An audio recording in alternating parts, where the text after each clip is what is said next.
जैसा मैंने पहले भी आपको कहा था कि अडानी का महा घोटाला इतना बड़ा घोटाला है कि उस पे कई सीरीज में आपके सामने नेटफ्लिक्स का एपिसोड आएगा। इसके पहले 4 एपिसोड मैं जारी कर चुका हूं, लेकिन आज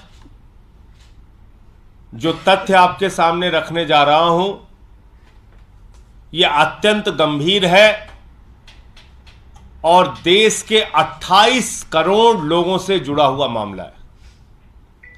28 करोड़ वो लोग जिसके भविष्य के बारे में नरेंद्र मोदी जी की सरकार ने फैसला लिया कि तुम्हारा पैसा उठाकर पूंजीपतियों को सौंप दिया जाएगा। और यह फैसला कब लिया जाता है? 2015 में लिया जाता है। क्या लिया जाता है?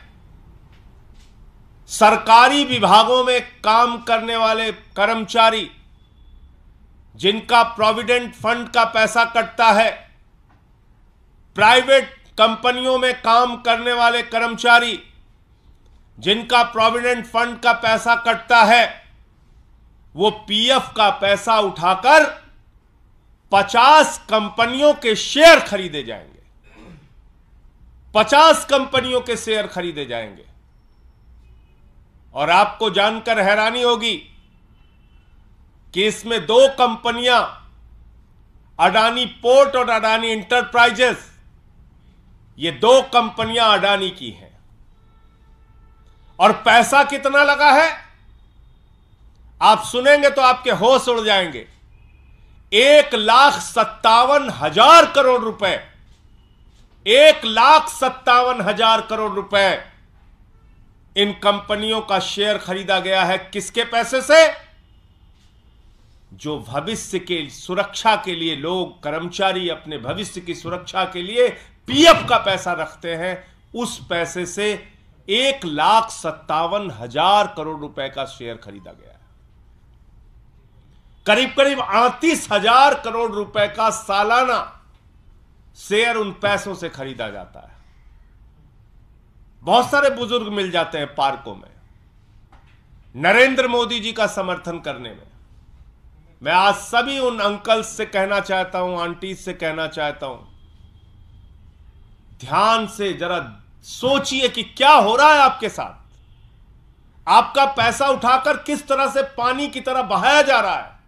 नरेंद्र मोदी जी आपके भविष्य के साथ किस तरह से खिलवाड़ कर रहे हैं, जरा सोचिए। और पार्कों में बैठिए और चर्चा कीजिए तो थोड़ी चर्चा इस पे भी कीजिए। वो सारे अंकल आंटी जो मोदी जी का नारा जोर जोर से लगाते हैं, आपका पैसा उठाकर नरेंद्र मोदी जी ने 1,57,000 करोड़ रुपए पीएफ का पैसा, इस देश के 28 करोड़ लोगों का पैसा उठाकर 50 प्राइवेट कंपनियों के शेयर खरीदने में लगा दिए। और मजेदार बात देखिए, हिंडनबर्ग की रिपोर्ट आई, सबने आगाह किया, भाई अब तो संभल जाओ, अब तो सावधान हो जाओ। हिंडनबर्ग की रिपोर्ट आ गई, बहुत बड़ा भ्रष्टाचार किया है अडानी ने। अडानी ने अपने शेयर को ओवर वैल्यू किया है, अपने शेयर की कीमतें फर्जी तरीके से बढ़ाई है, बाहर से पैसा काला धन लगा के अपने शेयर के दाम बढ़ाए हैं। उनके शेयर का वास्तविक दाम क्या है पता नहीं है। कृपा करके अब अडानी के शेयर मत खरीदो। किसने कहा? तमाम फाइनेंशियल एक्सपर्ट्स ने, तमाम अर्थशास्त्रियों ने, तमाम लोगों ने आगाह किया कि भाई ये बुजुर्गों का पैसा है, ये कर्मचारियों का पैसा है, ये इस देश के 28 करोड़ लोगों का पैसा है, इसको कम से कम अडानी की कंपनी में अब तो मत डुबाओ। लेकिन 27 मार्च को मीटिंग होती है ईटीएफओ बोर्ड की, और उस बोर्ड में जो चेयरमैन होते हैं वो होते हैं आदरणीय देश के श्रम मंत्री भूपेंद्र यादव जी। भूपेंद्र यादव जी जो देश के मंत्री हैं, वो उस बोर्ड के चेयरमैन हैं। ये रिपोर्ट भी आ जाती है, आगाह भी किया जाता है कि भाई आप कर्मचारियों की जीवन से जुड़ा हुआ उनके भविष्य की निधि जो रखी है, उनके लिए जो पीएफ का पैसा उनके संकट के समय में काम आता है, कम से कम ये पैसा अडानी के ग्रुप पे मत लगाइए। लेकिन बावजूद इसके वो पैसा अडानी की उन 2 कंपनियों में फिर लगाया जाता है। क्या प्रेम है आपका अडानी से? आप देश के करोड़ों लोगों का पैसा क्यों उठा के अडानी के ऊपर लुटा रहे हैं? एलआईसी में लुटा रहे हैं अडानी का पैसा, अडानी का पैसा उठाकर एलआईसी का पैसा उठाकर अडानी के ऊपर लुटा रहे हैं, एसबीआई का पैसा उठाकर अडानी के ऊपर लुटा रहे हैं, पीएनबी का पैसा उठाकर अडानी के ऊपर लुटा रहे हैं, बैंकों का पैसा उठाकर अडानी के ऊपर लुटा रहे हैं, और अब ये पीएफ का पैसा, करोड़ों लोगों के जिंदगी से जुड़ा हुआ पीएफ का पैसा वो उठाकर अडानी के ऊपर लुटा रहे हैं। मैं देश के प्रधानमंत्री से पूछना चाहता हूं कि आखिर इस देश के करोड़ों लोगों का पैसा हिंडनबर्ग रिपोर्ट आने के बावजूद, शेयर को ओवर वैल्यू किया गया है, इसके बावजूद शेयर मार्केट में आप क्यों लगा रहे हैं? ये 1,57,000 करोड़ रुपए इस देश के लोगों का पैसा जब डूबेगा तो उसकी जवाबदेही किसकी होगी? ये 1,57,000 करोड़ रुपए लोगों के पीएफ का पैसा जब चंद पूंजीपति लूट कर भाग जाएंगे, उसकी जवाबदेही किसकी होगी? ये जवाब देश के प्रधानमंत्री को, करोड़ों लोगों को देना चाहिए। और ऐसे समय में जब अंतर्राष्ट्रीय संस्थाओं ने अडानी की कंपनी का वेटेज कम किया है, उसकी रेटिंग डाउन की है, आगाह किया है निवेशकों को कि भैया इनमें पैसा मत लगाओ आप, क्योंकि इनके शेयर की वास्तविक वैल्यू क्या है हमें पता नहीं। ऐसे समय में भी भारत की सरकार 27 मार्च को जो मीटिंग होती है उसमें भी अडानी के कंपनियों में पीएफ का पैसा लगाने का निर्णय करती है।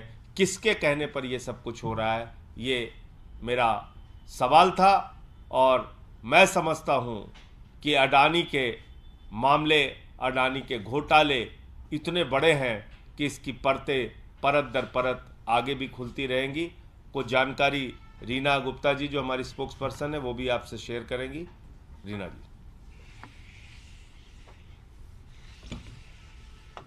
देश के करोड़ों लोग स्टॉक मार्केट में अपना पैसा लगाते हैं।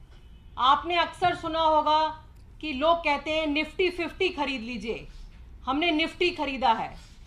ये निफ्टी एक इंडेक्स है जो एनएसई, जो नेशनल स्टॉक एक्सचेंज है, वो इंडेक्स बनाता है। जो देश की सबसे बढ़िया 50 कंपनी है उसका इंडेक्स बनता है। और हम और आप ये सोचते हैं कि इंडेक्स में अगर हमने पैसा लगाया तो हमारा पैसा सुरक्षित है। जब हिंडनबर्ग की रिपोर्ट आई, उस रिपोर्ट में ये लिखा था कि जो अडानी के शेयर के, अडानी ग्रुप के जो शेयर्स हैं उनका असली रेट क्या है ये पता नहीं चल रहा है। इसलिए जो जितने सारे इंडेक्स हैं, पूरी दुनिया के कई इंडेक्स में अडानी ग्रुप के शेयर्स थे। वो जैसे अमेरिका का एक सबसे बड़ा इंडेक्स है मॉर्गन स्टैनली का इंडेक्स। मॉर्गन स्टैनली इंडेक्स ने ये निर्णय लिया कि क्योंकि अडानी ग्रुप के शेयर का असली प्राइस हमें नहीं पता चल रहा है, तो हम मॉर्गन स्टैनली के जो इंडेक्स हैं उसमें अडानी ग्रुप का वेटेज कम करेंगे। एक और बहुत बड़ा इंडेक्स है S&P इंडेक्स, उसने भी निर्णय लिया कि हम अडानी ग्रुप का या तो वेटेज कम करेंगे या कुछ इंडेक्स में से अडानी ग्रुप के शेयर्स को हटाया जाएगा। लेकिन हमारे देश का NSE जो है उसने कोई निर्णय नहीं लिया। उसने निर्णय क्यों नहीं लिया? क्या भारत सरकार का दबाव था? ये निर्णय उन्होंने नहीं लिया। अडानी ग्रुप की दोनों कंपनी को उन्होंने इंडेक्स से नहीं निकाला। इसकी वजह से आपका और हमारा जो 28 करोड़ लोगों की जो गाड़ी कमाई है और बाकी सारे लोग जो स्टॉक मार्केट के इंडेक्स में पैसा लगाते हैं, रोज उनका पैसा अडानी ग्रुप की कंपनीज में लग रहा है। आज हमारी ये मांग है कि जब तक सुप्रीम कोर्ट की कमेटी अडानी ग्रुप की कंपनीज को क्लीन चिट नहीं देती है, तब तक देश के छोटे निवेशकों का पैसा बचाने के लिए सरकार को अडानी ग्रुप की दोनों कंपनीज को एनएसई से हटाना चाहिए। क्लीन चिट मिल जाती है, उसके बाद आप उसमें इंक्लूड करना चाहें तो कर लीजिए, लेकिन जब तक क्लीन चिट नहीं मिलती है तब तक पूरे देश के लोग, जो रिटायर्ड लोग हैं, बहुत छोटे छोटे निवेशक हैं जो निफ्टी में अपना पैसा लगाते हैं, उनका पैसा सुरक्षित नहीं है। और जब पूरी दुनिया के इंडेक्स अपने इंडेक्स में से अडानी ग्रुप की कंपनीज को हटा रहे हैं, तो हमारी सरकार ये निर्णय क्यों नहीं ले रही है, क्यों एनएसई को नहीं ये निर्देश दिया जा रहा कि जब तक क्लीन चिट नहीं मिल रही है ये दोनों अडानी ग्रुप की कंपनीज को इंडेक्स से हटाया जाए। आप लोगों के कोई प्रश्न हो? ये रिपोर्ट कब आई थी? जिस रिपोर्ट का आपने रिपोर्ट आई थी कि ये पैसा नहीं लगाया जाना चाहिए। देखिए, ऐसा है कि जब हिंडनबर्ग की रिपोर्ट आई उसके बाद तमाम लोगों ने आगाह किया सरकार को कि भाई, और ना भी आगाह करे तो साफ तौर पे हिंडनबर्ग की रिपोर्ट क्या कहती है? हिंडनबर्ग की रिपोर्ट ये कहती है कि काला धन विदेशों से फर्जी कंपनियां बनाकर अडानी की कंपनी में भारत के अंदर लगाया गया और 100 रुपए के शेयर को 1000 रुपए, 1000 रुपए के शेयर को 10,000 रुपए ओवर वैल्यू किया गया, यानी कि गलत ढंग से फर्जी तरीके से शेयर के दाम बढ़ाए गए। पहली बात मैं तो पूछना चाहता हूं कि 1,57,000 करोड़ रुपए ये शेयर के जुए में आप क्यों लगाना चाहते हैं? देश के लोगों के, करोड़ों लोगों की गाढ़ी कमाई का पैसा। क्या और संस्थाएं नहीं बची हैं? और बैंक विश्वसनीय संस्थाएं नहीं है जहां पे कि आप पीएफ का पैसा लगाइए और लोगों को उनके भविष्य निधि का लाभ दे सकिए?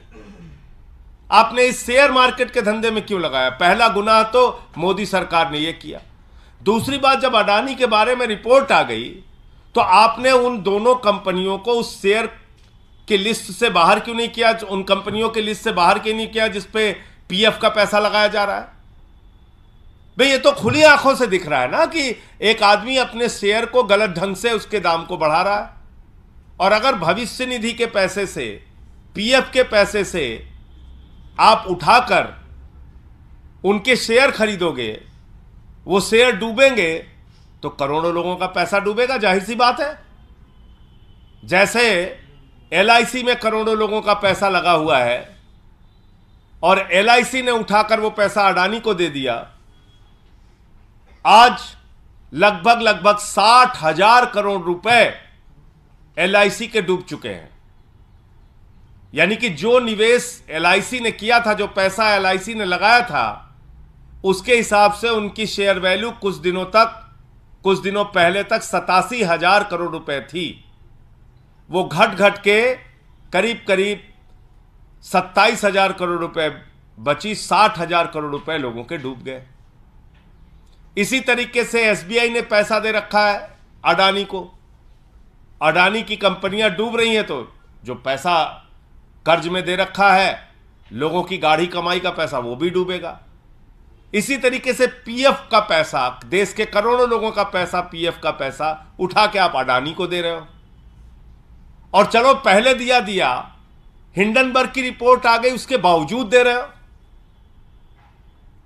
ईपीएफओ की मीटिंग जो होती है उसमें आप फैसला करके उनको पैसा दे रहे हो। तो ये क्या है? ये दिखा रहा है कि आपने आंख पे पट्टी बांध ली है अडानी की मोहब्बत में। कुछ नहीं दिख रहा है आपको। आखिर इतनी बड़ी रिपोर्ट आने के बाद उन दोनों कंपनियों को बाहर क्यों नहीं किया गया, जो कंपनियां डूब रही हैं और जिसके बारे में आपके पास तमाम जानकारी है? और यह मीटिंग जो मैंने आपको बताई, जो भूपेंद्र यादव जी की अध्यक्षता में हुई, यह 27 मार्च को हुई और उसके बावजूद अडानी की कंपनियों में पैसा लगाया गया। सर, कांग्रेस के दिग्गज नेता ए.के. एंटनी के बेटे अनिल एंटनी आज बीजेपी में शामिल हुए हैं। बीबीसी डॉक्यूमेंट्री को लेकर समर्थन किया था उन्होंने केंद्र सरकार पार्टी का चेहरे। अब वो शामिल हुए हैं तो उनकी मर्जी है, उसमें मैं क्या बोल सकता हूँ। कोई किस पार्टी में जा रहा है वो उसके बारे में तो वही बता सकता है क्यों जा रहा है। संजय जी, घोटाले की बात आप कर रहे हैं मोदी सरकार पे,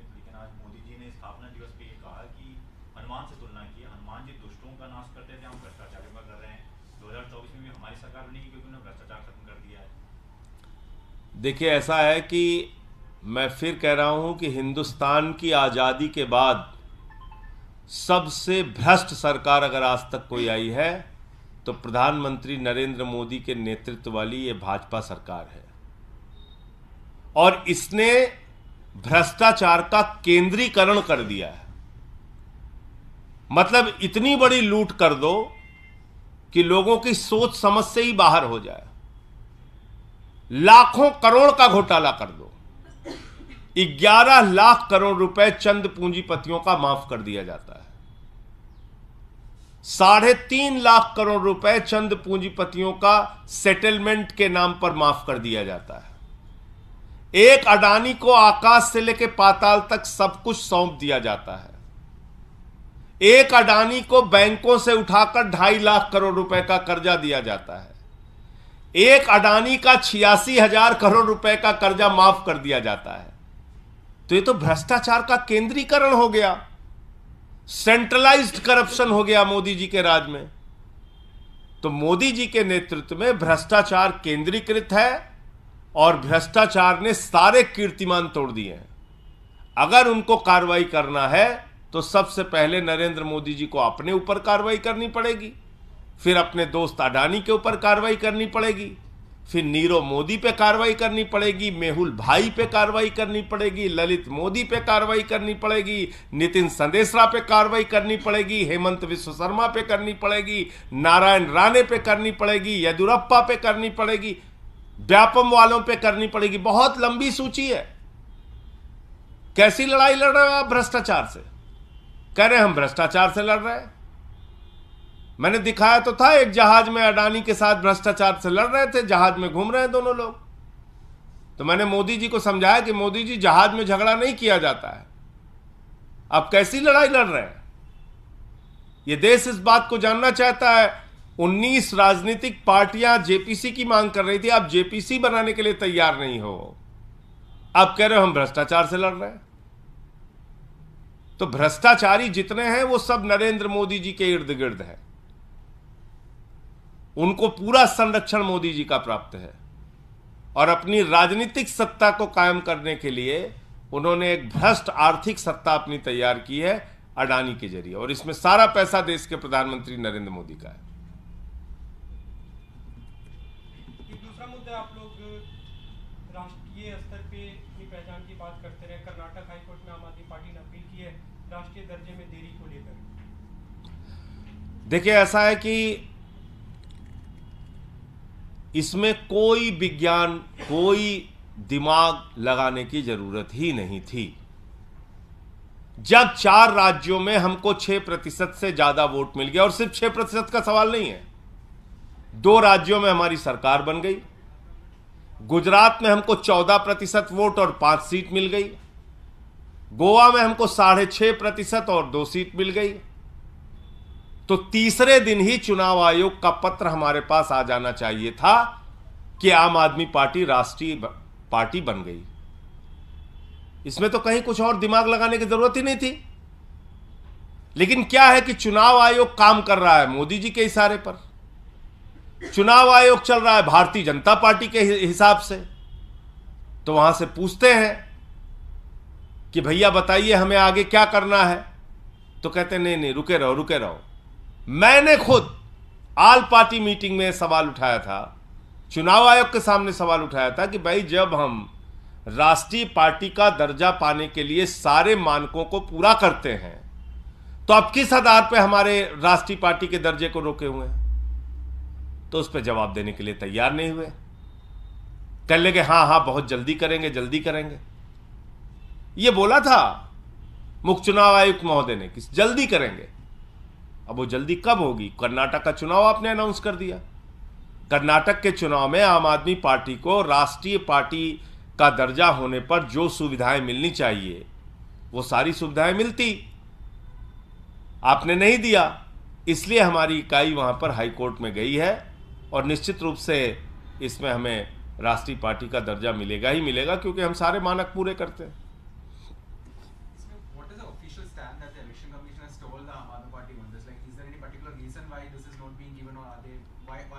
आई can tell you about constitution club meeting, उसमें सारी पार्टियां थीं, उसके सामने उन्होंने मेरे से कहा था कि हम जल्द ही इस पे फैसला लेंगे। No official communication. हमने जरूर उनसे बार बार टाइम मांगा, हमने बार बार उनको जरूर कहा, हमारे सचिव पंकज गुप्ता जी ने, लेकिन ना उन्होंने मिलने का कोई टाइम दिया। सोचिए, मिलने का भी टाइम नहीं दे रहे हैं। एक पार्टी जो हर मानक पूरा कर रही है राष्ट्रीय पार्टी बनने का, उससे मिलने का भी टाइम नहीं दे रहे हैं। पंकज गुप्ता जी ने बार बार चिट्ठी लिख के उनसे टाइम मांगा। तो ये सवाल है चीफ इलेक्शन कमीशन से, सीईसी से। और दूसरा, आज तीसरी चार्जशीट भी ईडी की आ गई, और हम लोग शुरू से कह रहे हैं कि दिल्ली के उप मुख्यमंत्री और शिक्षा मंत्री मनीष सिसोदिया के खिलाफ न कोई साक्ष्य पहले था न अब है। उन्होंने अपना मंत्री पद भी त्याग दिया, जेल में प्रताड़ना भी झेल रहे हैं। तीसरी चार्जशीट भी ईडी की आ गई, लेकिन उसमें भी मनीष सिसोदिया जी का नाम नहीं है। इसका मतलब साफ संदेश है, प्रताड़ित करो, परेशान करो और हर तरीके से दबाव बनाओ, मनोबल तोड़ने का प्रयास करो। इसलिए जो लोग शराब घोटाला करते हैं, इसकी सच्चाई दूर दूर तक कहीं नहीं है, और इसीलिए तीसरी चार्जशीट में भी ईडी मनीष सिसोदिया के खिलाफ कोई साक्ष्य नहीं लेकर आ पाई। धन्यवाद।